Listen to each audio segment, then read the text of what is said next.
እዚ ኣፎት ሚድያ እዩ ጥዕና ሃበልና ብዝተፈላለየ ቦታን ኩነታትን ኮይንኩም ትሕዝቶና ትከታተሉ ክቡራንን ላይክ ሼር ሰብስክራይብ ምግባር ስለትከታተሉና ምስጋና ንዕዙዝ እዩ ናብ እዋናዊ ሓበሬታ ሰዓት ከነሰጋግረኩም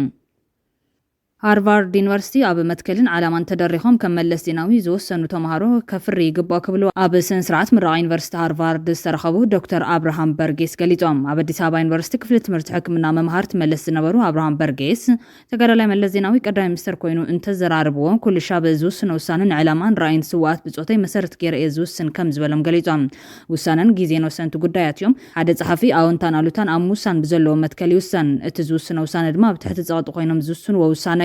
ኣብ ትሕቲ ፀቕጢ ኮይኖም ክውስኑ እንትግደፉ እቲ ኣውራ ገጸ ባህሪኦምን ስብእናኦምን ይፈልጡ እዮም። ነዚ ዝበሉ ኣብ ስነ ስርዓት ምረቓ ሃርቫርድ ዩኒቨርሲቲ ተረኺቦም ዘረባ ዝገበሩ ዶክተር አብርሃም በርጌስ እዮም። ኣብ ዩኒቨርሲቲ አዲስ ኣበባ ተምሃራይ 30 ዓመት ሕክምና ኣብ ዝነበርኩሉ እዋን ኣብ 1974 ዓመተ ፈረንጂ ስርዓት ደርግ ንስርዓት ሃፀይ ሃይለስላሴ ካብ መንበረ ስልጣን ወጊዶም ናይ ኣፍሪካ ስታሊን እናተባሃለ ዝፅዋዕ መንግስቱ ሃይለማርያም ልክዕ ስልጣን ምስ ዓተረ ፈለማ ዝገበሮ ነገር ንዩኒቨርሲቲ አዲስ ኣበባ ብምዕፃው ነቶም ተምሃሮ መሃይምነት ከጥፎ ኢሉ ናብ ገጠራት ኢትዮጵያ ኣዋፊርዎም ክብሉ ይገልጹ ዶክተር አብርሃም። እቲ ስጉምቲ መንግስቱ ሓደ ሓያል የዝብል ከባቢታት ስታሊን አፍሪካ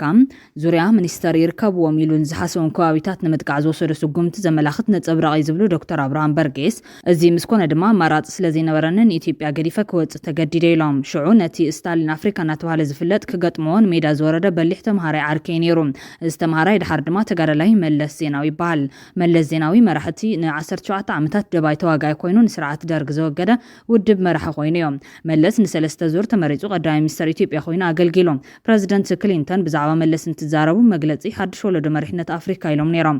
ሓደ ሰባት ምስ ውሳነታት መለስ ከይስማዕምዑ ይኽእሎም። እንተኾነ ግና መለስ ዜናዊ ንወላዲት ኣዲኡ ካብ ካልኦት ኣዴታት ፈልዩ ክርኢ ኣይፈተነን፣ ንባዕሉ ሃፍታም ክገብር ፈፂሙ ኣይፈተነን ክብሉ ንተመክሮ ቃልስን ውፊነትን ተጋዳላይ መለስ ዜናዊ ኣብቲ ሎሚ ዝተኻየደ ስነ ስርዓት ምረቓ ዘረባ ዝገበሩ ዶክተር አብርሃም በርጌስ ገሊፆም። ካብ ኢትዮጵያ ምስ ተሰደድኩ ድሕሪ 20 ዓመት ናብ አዲስ ኣበባ ንመለስ ኣብ ቤተ መንግስቲ ቃል ምሕተት ገይረሉ ነይራ። ካብ ዝገርመካ መዓልቲ ከበድቲ ውሳነታት የዝውስን። እዚ ዓዲ ብቐቢላዊ ጎንፂ ዝተኸፋፈለት ብኹናት ሕድሕድ ኣብ ልዕሊ ምስቃያ በተኽ ምዃናን ሃፍተገነታ ብሽሙኛታት ስርዓት ደርጊ ተጓሒሉ ተወሲዱን ይብልኒ። ካብቲ መለስ ዘውግዕኒ ፈፂማ ዘይርስዖ ተጋደልትና ብለይት እንትጓዓዙ እቲ ዝጓዓዙሉ መንገዲ ነተወግቲ ሩስያ ዝተቐበረ ስለዝነበረ ምእንቲ ዓላማ ቃልሶም ክዕወት ኣነ ክስዋዕ ኣነ ኢሎም ነቲ ነታጉ ፈንጂሮም ዝስውኡ መንገዲ ፀሪጎም ዝስውኡ ብፆት ነይሮም። ምስ በለኒ ዝኾነ ይኹን ዓይነት ውሳነ እንትውስን ሕድሪዞም ስዋኣት ኣብ ግምት ብምውሳድ ክብል ገሊጹለይ ነይሩ ኢሎም ዶክተር አብርሃም ኣብ ዘረባኦም። ሃርቫርድ ዩኒቨርሲቲ ካብ መለስ ዝበሉ ንማሕበረሰብ ዘሰጋገር ውሳነ ዝውስኑ ተመረቕቲ ከፍሪ ይግባእ። ኣብ ትሕቲ ቅልውላውን ፀቕጥን ኮይንኩም እትውስንዎ ውሳነ ንሽም ዝስሙ ዩኒቨርሲቲ ዘፀውዕ ክኸውን ይግባእ ኢሎም ኣለዉ። ብኻሊእ ሓበሬታ ፕሬዚደንት ሌተናል ጀነራል ታደሰ ወረደ ምስ ዋና ዳይሬክተር ምትሕብባር ልምዓት ኮርያ ዘትዮም። ፕሬዚደንት ጊዜያዊ ምሕዳር ትግራይ ሌተናል ጀነራል ታደሰ ወረደ ምስ ዋና ዳይሬክተር ምትሕብባር ልምዓት ኮርያ ቾይ ጆንግዮን ኣብ ኣፈጻጽመ ውዕሊ ሰላም ፕሪቶሪያን ካልኦት ዛዕባታትን ዘትዮም። ኣብ ትግራይ ብመንግስቲ ኮርያ ብዛዕባ ዝሕገዛ ፕሮጀክትታት እውን ኣካልት ሎሚ 22 ጉንበት 2017 ዓ.ም ኣብ ቤት ጽሕፈት ፕሬዚደንት ጊዜያዊ ምሕዳር ትግራይ ካብ ዝተዘተየሎም ዛዕባታት እዮም። እቲ ብዋና ዳይሬክተር ዝተመርሐ ጉጅለ ትግራይ ኣብ ድሕረ ኩናት ዘላትሉ ኩነታት ብፍላይ ድማ ኣብ ምጥንኻር መስርሕ ምዝንባት ዳግም ጽንበራን እግር ምትካልን ሰራዊት ትግራይ ንምዕዛብ ዝኽኣል እንትኾን መንግስቲ ኮርያ እዚ ንምጥንኻር ኣድላይ ሓገዝ ከም ዝገብር ገሊፆም። እቲ ጉጅለ ኣብ ትግራይ ዝርከባ ብመንግስቲ ኮርያ ዝሕገዛ ፕሮጀክትታት ተዘዋዊሩ ከም ዝተዓዘበ ቤት ጽሕፈት ፕሬዚደንት ጊዜያዊ ምሕዳር ትግራይ ገሊጹ ዘሎ። ብኻሊእ ዛዕባ ኣብ ልዕሊ ሰራዊት ግደፍ ስጉምቲ ክውሰድ ዝሓትት ደብዳቤ ተጻሒፉ ሲፒጄን ካልኦት 31 ዘይመንግስታውያን ማሕበራትን ውድብ ሕብራት ሃገራት ንመንግስቲ ኤርትራ ብግሰት ሰብኣዊ ምስላት ክኹነን ስጉምቲ ክወስድን ተላብዮም። ኣብቲ ሃገር ዝፍጸም ዘሎ ግሰት ሰብኣዊ ምስላት ክምርመር ድማ ፀዊዖም ኣሎ። ኮሚቴ ምክልኻል ጋዜጠኛታት ሲፒጄን ካልኦት 31 ዘይመንግስታውያን ትካላትን ባይቶ ሰብኣዊ ምስላት ሕብራት ሃገራትን ኣብ ኤርትራ ከቢድ ግሰት ሰብኣዊ ምስላት ክኹነንን ኣብቲ ሃገር ዝገብሮ ዘሎ ምርመራ ክቕፅልን ተሓሳሲቦም። እተን ትካላት ኣብ ኤርትራ ሰኒደንኦ ዘለዋ ግሰት ሰብኣዊ ምስላት ብዘይ ፍቓድ ማሰርቲ ብዘይ ትእዛዝ ቤት ፍርዲ ምእሳር ጋዜጠኛታት ምጥሓስ ጎቦ መስርሕ ስቅያት ኣብ ልዕሊ ውሽጣዊ ተቃውምቲ ዝፍጸም መጥቃዕቲ የጠቓልል። ግዘ ገደብ እቲ ሰብኣዊ ምስላት ኤርትራ ንምፅራይ ዝተጣየሸ ኮሚቴ ኣብ ወርሒ ሓምለ ክውዳይ ዝበሉ እቶም ጉጅለታት ተጣበቕቲ ሰብኣዊ ምስላት እቲ ቤት ምክሪ ኣብ ዝቕፅል ኣኼቡ ኣብ ወርሒ ሰነ ዕድመ ስልጣን ከናውሕ ሓቲቶም። ብመሰረት እቲ ብሓደ ታሕሳስ 2024 ዝተዘርግሐ ናይ መወዳእታ ዓመታዊ መጽናዕቲ ዓለማዊ ጋዜጠኛታት ማሰርቲ ኤርትራ ኣብ ትሕቲ ሳህራ ኣፍሪካ ዝኸፍአ ቤት ማሰርቲ ጋዜጠኛታት ኮይና ትቕፅለላ ዝበሉ እቶም ተሓላቲ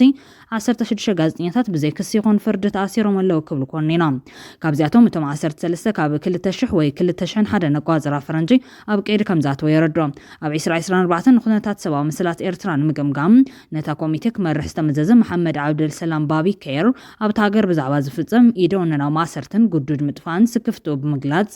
ኣብ ኤርትራ ቤት ማሰርቲ ዝርከቡ ጋዜጠኛታት ኣብ ዓለም ካብ ዝነውሐ ግዜ ዝተኣሰሩ ጋዜጠኛታት ምዃኖም ኣመልኪቱሎም እዚ ከምዚ ኢሉ እንከሎ ጀነራል ኤርትራ ክተት ከም ዝኣወጀ ተፈሊጦም ኣዘዝቲ ሰራዊት ኤርትራ ኣብ ዋናው ኩነታት ሃገር ዘትዮም ኣለዉ እቲ ኣኼባ ብርጋዴር ጀነራል እዮብ ፍሳይ ሓሊባይ ኣዛዝ ምዕራባዊ እዝ ሓይልታት ምክልኻል ኤርትራ ዝተመርሐ ኮይኑ ብ27 ጉንበት ኣብ ንስ ዞባ ባረንቱ እዩ ተኻይዱ ዘሎ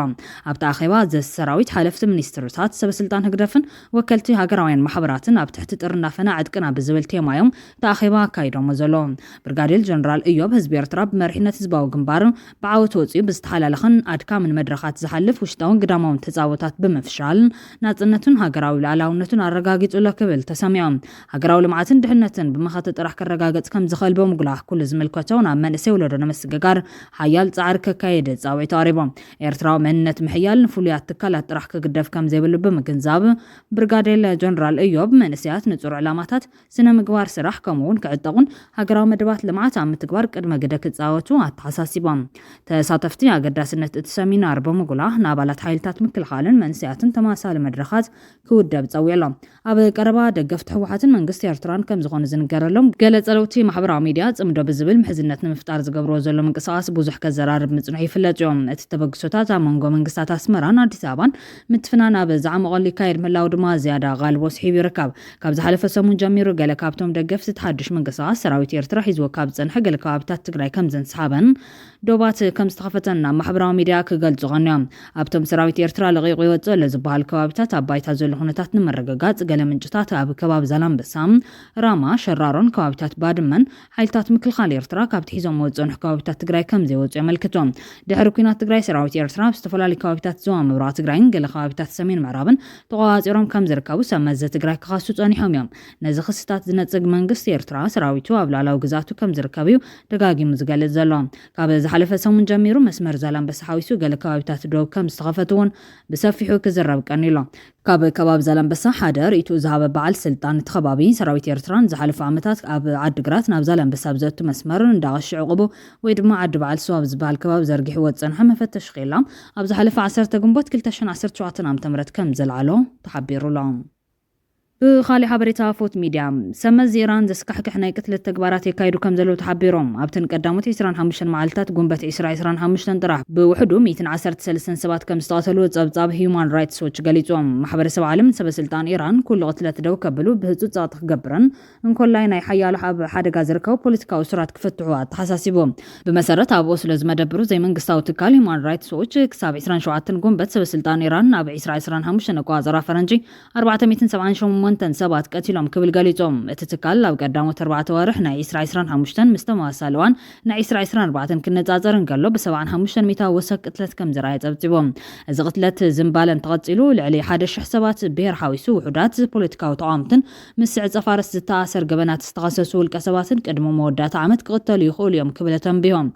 ብተወሳኺ ጸብጻባት ኣሃዛት ከም ዘመላኽትዎ ኣጠቓቕማ ናይ ሞት ፍርዲ ኣብ ልዕሊ ደቂ ኣንስትዮ ከም ዝወስኻን ኣብ ልዕሊ ዝተገለሉ ማሕበረሰባት እንኮላይ ኣብ ውፅዓት ውሑዳት ብሄራት ዘይመጣጠን ጽልዋ ከም ዝሕደራን ይሕብሮም እቶም ኣብ ወርሒ ሚያዝያ ከም ዝተቐተሉ ዝተገለጹ 110 ሰባት 3 ደቂ ኣንስትዮ 4 ዜጋታት ኣፍጋኒስታን 36 ባሎች ዝተባሃሉ ዓሌትን 6 ሱራት ኩርዳውያን ሓደ ኣህዋዚ ዓረብን ሓደ ቱርካውን ይርከብዎም ሰበስልጣን ኢራን ኣብተን ቀዳሞት 5 ኣዋርሕ ናይ 2025 ብማእኸላይ ገምጋም ኣብ መዓልትን ተወሓደ 3 ሰባት ቀቲሎም እዮም ዝያዳ ተቃውምትን ዝተገለሉ ማሕበረሰባትን ግዳይ ናይቲ መንግስቲ ዝገብሮ ዘሎ ዕሱብ ዓፈና ተቃውሞን ኣርሜናዊ ፖሊሲ ጸረ ዕፀ ፋርስን ኮይኖም ይብል ጊዜያዊ ፈጻሚ ዳይሬክተር ሂዩማን ራይትስ ዎች ፌዴሪኮ ቦሬሎ ዓቐናይ ትቅልውላው ድማ ማሕበረሰብ ዓለም ንመንግስቲ ኢራን ኩሉ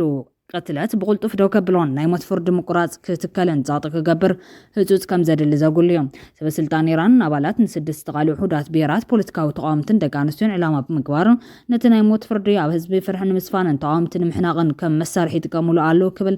እቲ ተሓላቒ ኣረዲኡ ዘሎም ብገበናት ሃገራዊ ድሕነት ዝተኸሰሱ ሓያሎ ሰባት ኣብ ቀረባ ሓደጋ ምቕታል ከይኣቱ ስጋት ኣሎ ካብዚኦም ወዲ 40 ዓመት ፔዳራም ማዳኒ ወዲ 48 ዓመት ሚህዲ ሓሳኒን ወዲ 69 ዓመት ብሄሩዝ ኤህሳኒ እስላምሉን ዝበሃሉ ኣብ ግዛት ኣርቦርዝ ኣብ ዝርከብ ቤት ማሰርቲ ጌዘል ሄሳር ብሞት ዝተፈረዱ ፖለቲካዊ ሱራት ይርከብዎም ክብል ረድዮም ሂማን ራይትስ ዎች ብዘይ ንጹር ቃላት ኣብ ምድሪ ከቢድ ብልሹና ብዝብል ክስ ንሞት ዝተፈረደ ማዳኒ ንቅትለቱ ንምድላው ብ25 ጉንበት ካብ ቤት ማሰርቲ ኤቨን ቴራን ናብ ጌዘል ሓሳር ከም ዝተሰጋገረ ዝድማ ክሳብ 28 ጉንበት ክኸውን ከም ዝኽእል ሓበሬታ ከም ዝበጽሑ ይረድም ሰበስልጣን ንማዳኒ ኣብ 2019 ንእስራኤል ሰልዩ ብዝብል ከምኡ ናብ ስውራዊ ቤት ፍርዲ ኣብ ቀይደትዮም ብድሕሪኡ ንሞት ፈሪዶም ብመሰረት ሰብኣዊ መሰላት ኢራን ፍርዱ ብላዕለዋይ ቤት ፍርዲ 3 ግዜ ከም ዝተገልበጠ እንተኾነ ግን ብታሕተዋይ ቤት ፍርዲ ዳግማይ ኣብ ዝፍረደሉ እዋን ራብዓይ ግዜ ሞት ተፈሪድዎ ስድሩ ንመወዳእታ ምብጻሕ ተጸዊዖም እዚ ማለት ኣብ ውሽጢ መዓልታት ክቕተል ይኽእል ክብል ሓቢሮም ሂማን ራይትስ ዎች ኣብ ጉንበት 2025 ላዕለዋይ ቤት ፍርዲ ኢራን ሕቶታት ሓሳኒን እስላም ሙሉን ጉዳዮም ብፍርዳዊ ዳግመ ግምት ክግበረሎም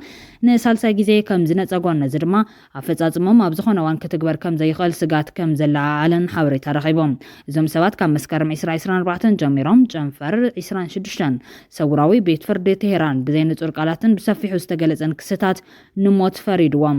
ዕጡቕን ዓብይ ጽልኢ ኣንጻር ኣምላኽ ከምኡውን ብልሹና ምድሪ ምስ ህዝባዊ ውድብ ሙጃሂድን ኢራን ብዝብል ከም ዝተኸሰሱ የረድም ኣብ ቅድሚ ሰውራዊ ቤት ፍርዲ ኢራን ዝቐርብ ፍርዲ ብስርዓት ንፍትሓዊ ፍርድን ውሕስነት ግቡእ መስርሕን ክኽተል ከም ዘይኽእል ሂማን ራይትስ ዎች ገሊጾም ሓሳኒ ኣብ መስከረም 2022 ድሕሪ መሳሩ ን6 ኣዋርሕ ኣብ ብሕታዊ ማእሰርቲ ከም ዝተኣሰረን